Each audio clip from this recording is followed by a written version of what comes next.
आज बोलने का जो विषय है, छायावाद, युग और शिल्प, यह विषय ऐसा है कि जिस पर मैं कुछ आरंभिक बातें करना चाहता हूँ ताकि परिप्रेक्ष्य ठीक से उत्पन्न हो सके और समझ बढ़ सके। मेरा उद्देश्य यह है कि इस विषय के बारे में मैं ज़्यादा उदाहरण न दूं, बल्कि समझ को विकसित करने की कोशिश करूं।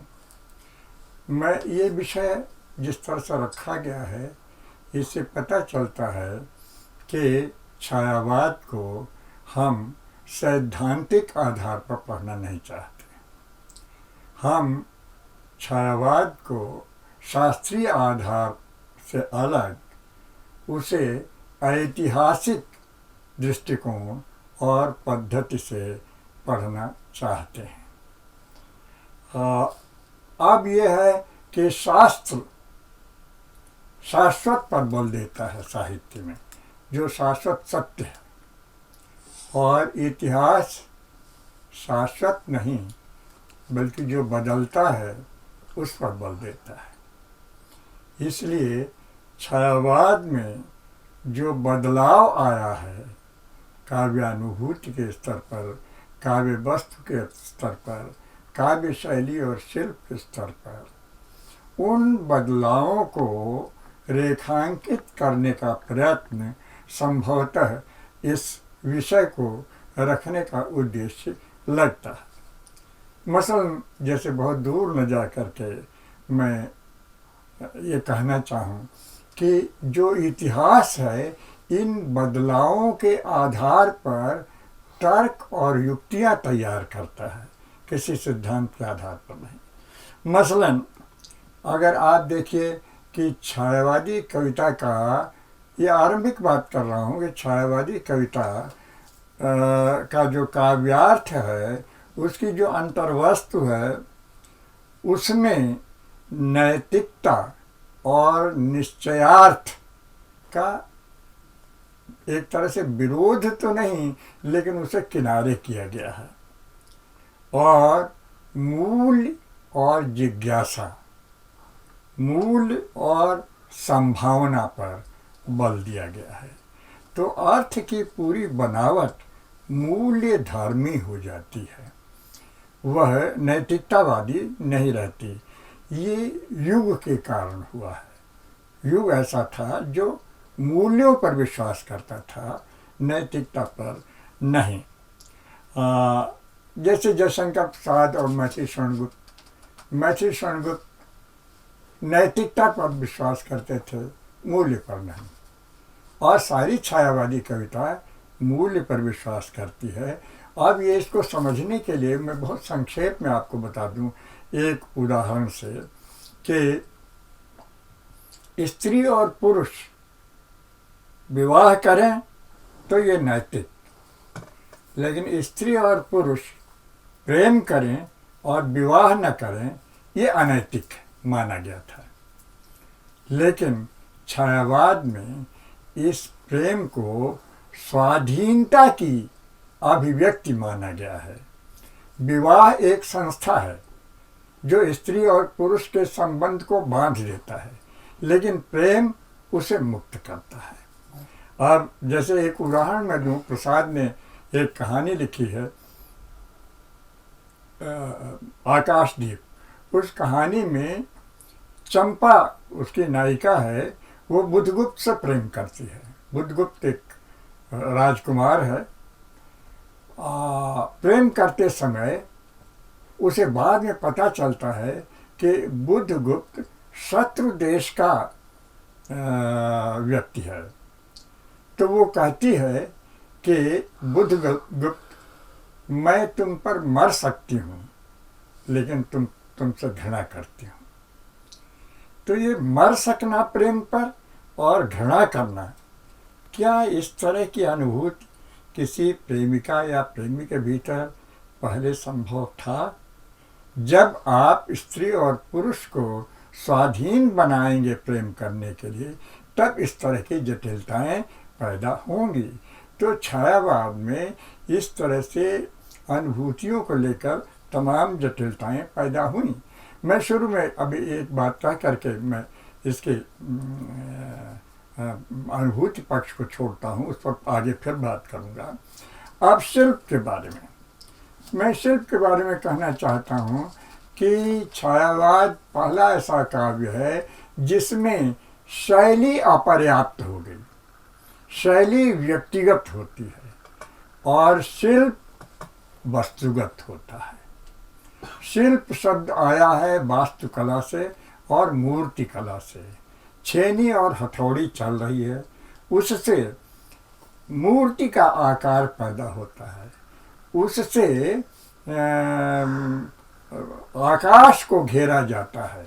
जैसे ये कमरा है, इस आकाश को ही तो घेरता है, लेकिन ये जो दीवारें हैं, दीवारें तो शैली ही हो सकती, व्यक्तिगत नहीं हो सकती, ये तो मूर्त वस्तु हैं। तो अब ये शैली को अपर्याप्त करना, ये छायावाद में पहली बार आया और शिल्प शब्द का प्रयोग किया गया। तब उसके लिए उन्हें मतलब छायावाद की कविता में अलंकार का निषेध किया गया है। अलंकार पर बल नहीं है। अलंकार तो अनुभूति को शोभा प्रदान करेगा, लेकिन शिल्प अनुभूति को शोभा नहीं प्रदान करता, वो अनुभूति का निर्माण करता है। जैसे वो छेनी हो, अनुभूति का निर्माण करता है। इसलिए बिंब नाम की एक धारणा छायावाद में विकसित हुई, इसके पहले कहीं नहीं थी। तो ये भी युग की देन है। तो अनुभूति का प्रमाण होता है और इन दोनों को आप अलग नहीं कर सकते। शिल्प और अनुभूति को कर देंगे तो गायब हो जाएगा सब कुछ। ठीक उसी तरह से जैसे पानी, हाइड्रोजन के 2 इकाई और ऑक्सीजन की 1 इकाई मिला दीजिए तो बन जाएगा पानी। ये अनुपात हटा दीजिए, पानी खत्म। अब ये तो है शिल्प। और अगर आप ये कहें कि पानी ठंडा है, गर्म है, मैला है, निर्मल है, ये है शैली। तो छायावाद में जो अनुभूति है, अनुभूति के इस शैलीगत रूप को स्वीकार नहीं किया, बल्कि उसने एकदम नवीन रूप हमें प्रदान किया। आप पाएंगे कि अनुभूति के बिल्कुल नए रूप आपको दिखाई पड़ेंगे। जैसे अभी मैंने चंपा का उल्लेख किया था कि इस तरह का अंतर्वर्ती प्रदेश पहले आया नहीं था। अब थोड़ी सी शिल्प की बात देख लीजिए। जैसे शोभा कारक धर्म का निषेध किया, ये युग की देन है। अब मैं आपसे बताना चाहता हूँ कि छायावाद, ये जो पुनर्जागरण है, नवजागरण है, उसका अंतिम चरण है। तो इसका क्या मतलब है, क्यों इसको अंतिम चरण की बात की जाती है? यानी इसका मतलब भारतेंदु युग से संबंधित है। तो भारतेंदु ने मनुष्य की नई कल्पना की और उस मनुष्य को, यहाँ देर होगी नहीं तो उन्होंने कहा है कि राजनीति समझे सकल पावहि तत्व विचार।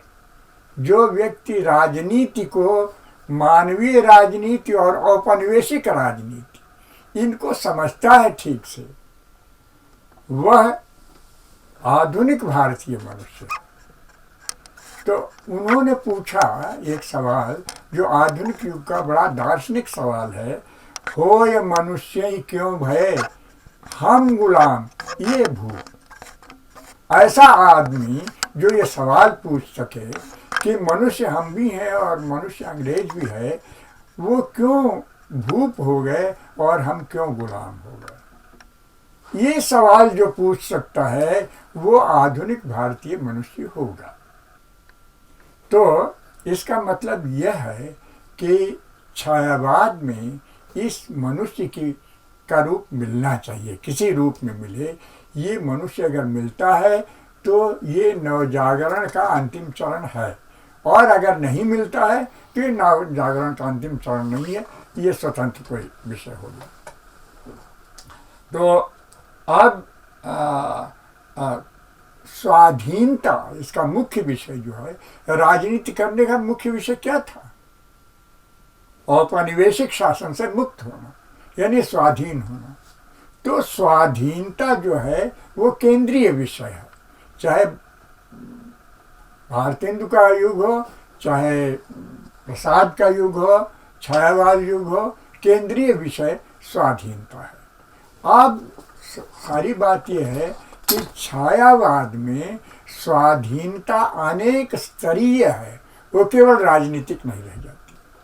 वह जीवन, वैयक्तिक जीवन, सामाजिक जीवन, राष्ट्रीय जीवन, अनेक प्रकार से स्वाधीनता अनेक आयामों में अभिव्यक्त होती है, मैनी डायमेंशनल हो जाती है स्वाधीनता। इसलिए छायावाद अधिक महत्वपूर्ण काव्य है, क्योंकि उसमें स्वाधीनता मैनी डायमेंशनल है, अनेक आयामी है। भारतेंदु और द्विवेदी जी के समय की स्वाधीनता इतनी अधिक मैनी डायमेंशनल और इतनी अधिक गहरी और द्वंद्वमयी नहीं है जितनी कि छायावादी कविता में है। तो इसलिए छायावाद की भी मुख्य अंतर्वस्त्र स्वाधीनता है। इस तरह मतलब भारतेंदु से चलने वाली कविता की स्वाधीनता की परंपरा छायावाद में भी आती है। तो ये सारी चीज़ें जो हैं वो युग की देन है। अगर स्वाधीनता की समस्या न होती तो उससे अगर लड़ाई बिना औपनिवेशिक शासन के करते तो झूठी बात होती। लेकिन स्वाधीनता बहुत गहरी लड़ाई थी, गहराई को, स्वाधीनता की गहरी लड़ाई को अभिव्यक्त करता है छायावाद। पहली बार अनुभव किया गया छायावाद में। फिर ये भी युग की देन है कि छायावादी कविता भाव निरूपण को अपर्याप्त मानती है। वह विद्रोही भाव चेतना है। छायावाद विद्रोह करती है। भारतेंदु युग विद्रोह करता है, छायावाद युग विद्रोह करता है। और उसके बाद भी आप एक तरह से ये समझिए कि पूरी की पूरी जो आधुनिक युग की काव्य चेतना है या आधुनिक युग की जो जीवन चेतना है, वो सारी जीवन चेतना विद्रोही है। और अगर कोई विद्रोही नहीं है तो वो मनुष्य नहीं है, वो आधा मनुष्य है या झूठा मनुष्य है। वो किधर भी जा सकता है, जैसे आजकल हो रहा है, कोई इधर जा रहा है, कोई उधर जा रहा है। तो अब इस तरह मैं ये कहता हूँ कि जो स्वाधीनता है, एक सवाल पूछा जाता है जिसे मैं भी पूछ रहा हूँ कि छायावाद में स्वप्न और कल्पना का बड़ा उपयोग किया गया है। भैया, अगर आप राजनीतिक स्तर पर स्वाधीनता की लड़ाई लड़ रहे हो, सामाजिक स्तर पर स्वाधीनता का संघर्ष कर रहे हो, तो आप कल्पना और स्वप्न में क्यों जा रहे हो? जिसके लिए कहा गया कि छायावाद पलायन का काव्य है। मैं ये कहता हूँ, और शुक्ल जी ने भी छायावाद का बड़ा विरोध किया कि अनुभूतियाँ भी कल्पना पर होने लगी। तो अनुभूतियाँ कल्पना पर होने लगी, लेकिन क्यों? इसमें पेच है जिसे खोलना बहुत जरूरी है। कल्पना शुक्ल जी के समय तक कविता का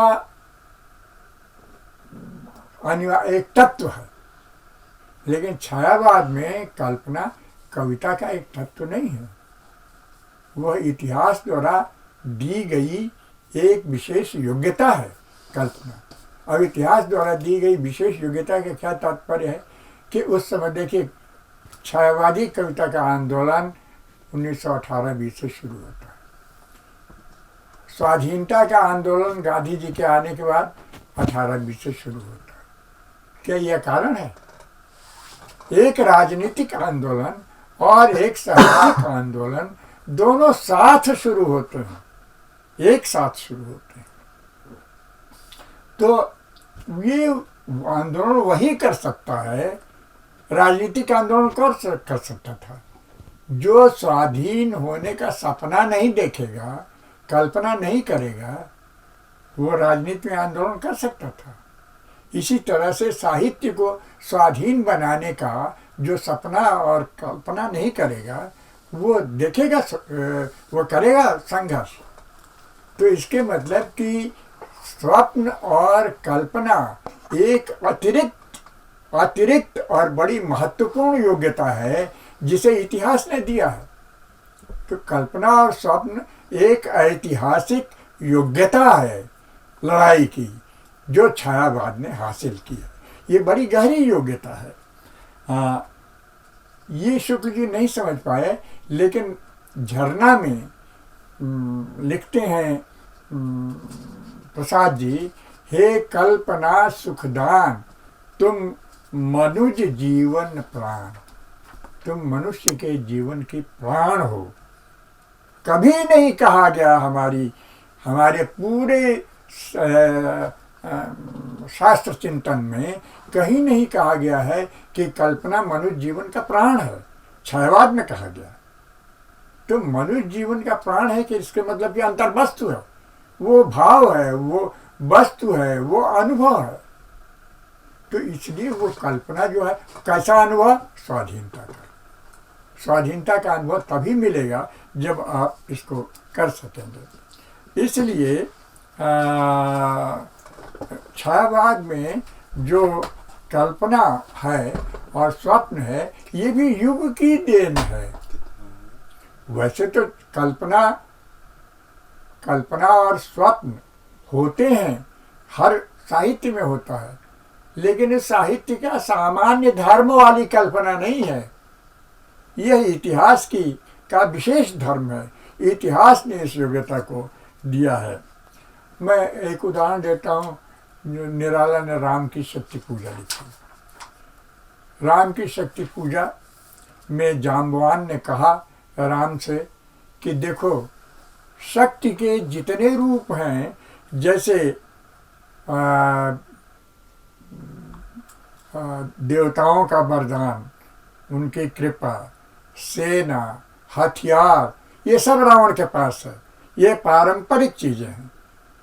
इनसे तुम लड़के, राम से कहते हैं जाम्बवान, इनसे लड़के तुम राम से पार नहीं पाओगे। राम से पार पाना है तो शक्ति की मौलिक कल्पना करो। अब ये शक्ति की मौलिक कल्पना हमारे इतिहास में स्वाधीनता की लड़ाई में हो चुकी थी, और वो गांधी ने की थी। कि गांधी ने जब सारी जनता को, निहत्थी जनता को, अहिंसक जनता को अहिंसक सत्याग्रह के लिए संगठित किया, तो इसके मतलब कि जन संगठन बिना हथियार के, बिना किसी हिंसा के जब संगठित हो जाए किसी के विरोध में, तो ये मौलिक कल्पना है, शक्ति की मौलिक कल्पना है। ये हमारे युग में हो चुकी थी, गांधी ने दे दिया था। अगर गांधी ने शक्ति की मौलिक कल्पना ना की होती तो राम की शक्ति पूजा किताब ने कविता लिखी नहीं जाती। इसलिए ये मौलिक दुनिया को यह एक मौलिक राजनीतिक देन है जो गांधी ने दी, और इस पर एक कविता लिखी गई। प्रसाद ने एक कहानी लिखी जिसका मैंने जिक्र किया अभी आपको। ये भी जो जटिलता है वो इतिहास की देन है। मैं इसके अतिरिक्त प्रकृति है। लोग प्रकृति वर्णन पर बहुत करते हैं छायावाद में, लेकिन प्रकृति का वर्णन इसलिए छायावाद उसकी ओर आकर्षित होता है, कभी आकर्षित होता है, क्योंकि प्रकृति स्वाधीनता का विशाल विराट क्षेत्र है। इसलिए नहीं कि प्रकृति में हवा है और बड़ी सुंदर है, इसलिए नहीं। प्रकृति स्वतंत्रता का विराट क्षेत्र है, इसलिए प्रकृति पर वो है आकर्षण है छायावादी कवियों को। इसके अलावा छायावादी कविता में का जो एक डायमेंशन है वो ऐसा है जो उधर ले जाता है, यथार्थ की ओर भी ले जाता है। जैसे निराला ने लिखा, वह तोड़ती पत्थर इलाहाबाद के पथ पर, या फिर वह आता पछताता दो टूक कलेजे के करता। तो इस तरह की भी कविताएं लिखी गई, क्योंकि ये आँख से देख करके कवि ऐसा नहीं लिखते थे। इसलिए छायावाद को युग ने एक नई आँख दी है। शिल्प की भूमिका के बारे में केवल 2 उदाहरण दे देता हूँ। तो मैं 2 उदाहरण शिल्प के बारे में दे के ख़त्म करता हूँ कि शिल्प कितनी बड़ी चीज़ है। ये पंत ने अपने एक विवेचन में बताया। उन्होंने एक रीतिकालीन कविता की पंक्ति पढ़ी है, कूलन में केलिन कछारन में कुंजन में क्यारिन में कलित कलीन किलकंत हैं। ये जो स्वर विधान है, इसे तुरंत मालूम हो जाता है कि ये रीतिकालीन कविता अलंकारों से लदी हुई कविता है। लेकिन पंत जी ने कहा कि अगर इसका स्वर मैं बदल दूं तो देखिए क्या गजब होता है। सुकूलन में केलिन में और कछारन कुंजन में सब ठोर कलित क्यारिन में कल कंत बनन में बिगड़ो बनन बसंत। ये लगता है छायावादी कविता है। ये ध्वनि विन्यास बिल्कुल नया है। तो ये ध्वनि विन्यास देखिए, ये ध्वनि धारण करती है कविता को। हटा दीजिए, कविता खत्म। ये पंत जी ने कहा है कि बनन में बगरो विपुल बसंत, ये जो ध्वनि है इसे आधुनिक कविता बनाती है।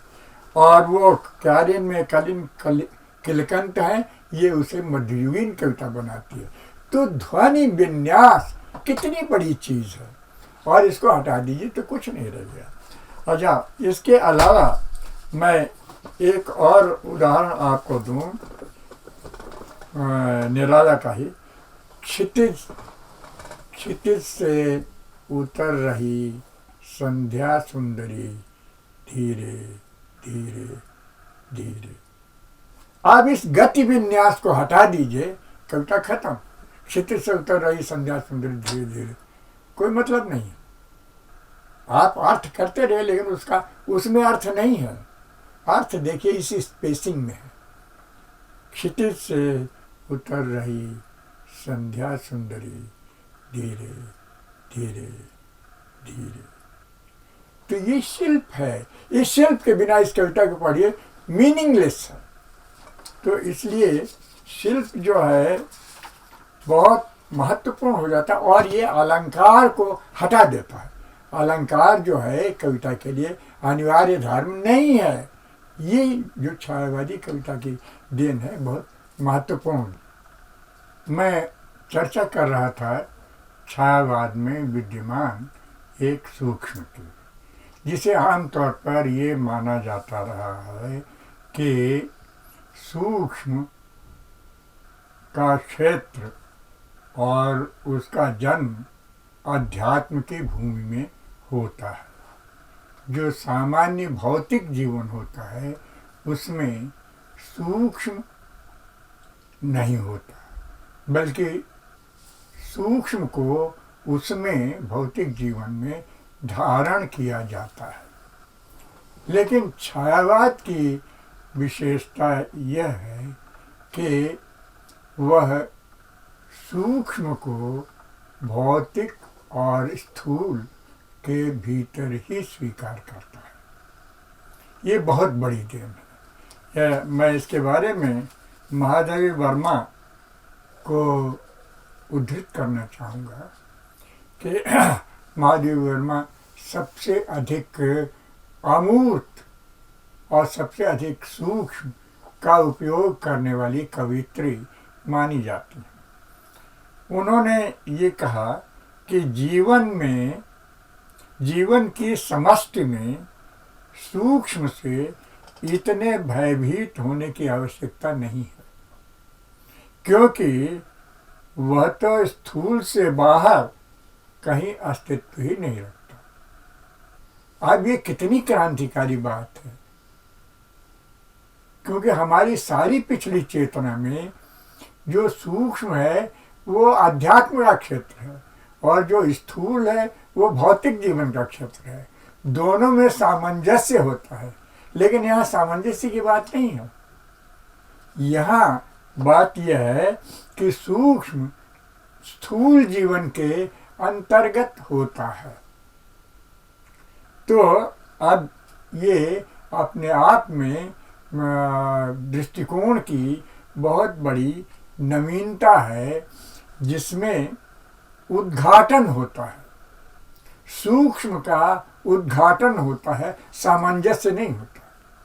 पहले अगर आप ये मानते हैं कि सूक्ष्म आध्यात्म तत्व है, तो आपके अनुभव में जीवन के भौतिक परिस्थितियों के बीच उनका सामंजस्य होगा, समन्वय होगा। लेकिन अगर वो स्थूल जीवन भौतिक जीवन का ही अंतर तत्व है तो उसका उद्घाटन होगा, उसमें सामंजस्य क्या करेंगे आप, वो भीतर से उसका उद्घाटन होगा। तो इस तरह से जो सूक्ष्म है उसे बिल्कुल एक नया रूप मिल जाता है। महादेवी ने यह भी कहा, छायावाद का सूक्ष्म धर्म का रूढ़िगत सूक्ष्म नहीं है, वह जीवन का सूक्ष्म है। देखिए, इस पर ध्यान नहीं दिया गया, लेकिन सूक्ष्म जो है वो जीवन का सूक्ष्म है। तो जीवन के भीतर बिना आध्यात्मिक हुए सूक्ष्म हो सकता है। अब जैसे मैंने अभी उदाहरण दिया था चंपा का, कि वो प्रेम करती है और बिल्कुल भौतिक प्रेम मानिए, भौतिक प्रेम है भी वो, लेकिन उस भौतिक प्रेम में आप ये देखिए कि जब एक मानवीय मर्म है उसका, जिसमें कि वो प्रेम करती है किसी से, और उसका एक राष्ट्रीय मर्म है जिसमें वो कहती है कि मैं तुमसे घृणा करती हूँ। जब पता चलता है कि ये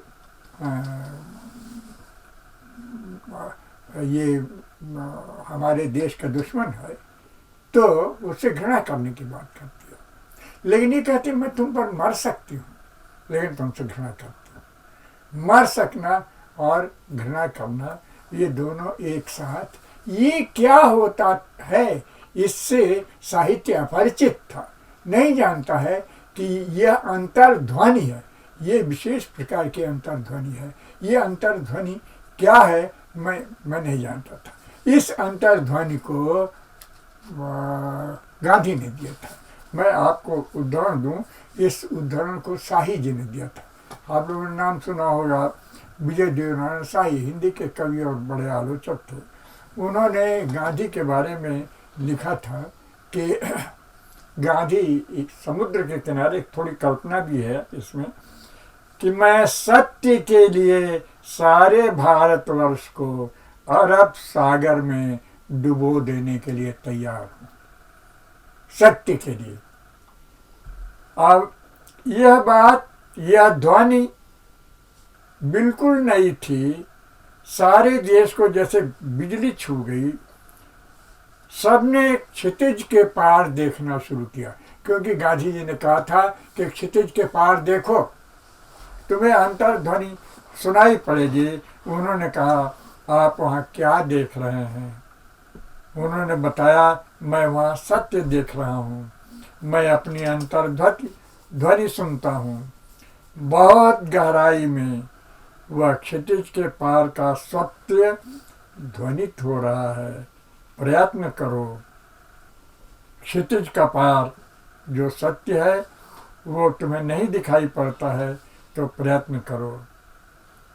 वहाँ गहराई है, उद्दामता है, अनंतता है, प्यास है, अंतर्ध्वनि। इसे स्पष्ट करने के लिए मैं एक और आप लोगों को आपके सामने रखना चाहता हूँ। जब एटनबरो ने गांधी जी की फिल्म बनाई तो उसने दक्षिण अफ्रीका के उस प्लेटफॉर्म पर जहाँ उनको फेंका गया था उसका चित्र देखा, और वो चित्र देख करके उन्होंने ये उनकी अनुभूति यह हुई, उनकी आँखों की अनुभूति हुई, और उसमें जो था उसके लिए बताया कि उन आँखों में बड़ी जिज्ञासा थी। और कौन सी जिज्ञासा थी? कि वह क्या चीज है जो एक निरपराध व्यक्ति को दंड देती है, उसके प्रति घृणा करती है। ये खोजने की चीज है, ये अंतर्ध्वनि है। गांधी की आंखों में, आंखों का काम अंतर्ध्वनि करना नहीं है, ध्वनि, लेकिन उन आंखों में अंतर्ध्वनि दिखाई पड़ी कि वह क्या चीज है जो किसी निरपराध को दंड देती है या उसे मार भी डालती है। तो ये जो अंतर्ध्वनि है, यह गांधी ने दी, बल्कि हम कह सकते हैं कि उस युग के इतिहास ने दी, और इसका असर पूरी तरह से हम देखते हैं कि छायावाद के काव्य विधान पर, उसकी काव्य वस्तु पर, उसके काव्य शिल्प पर, सब पर पड़ा है।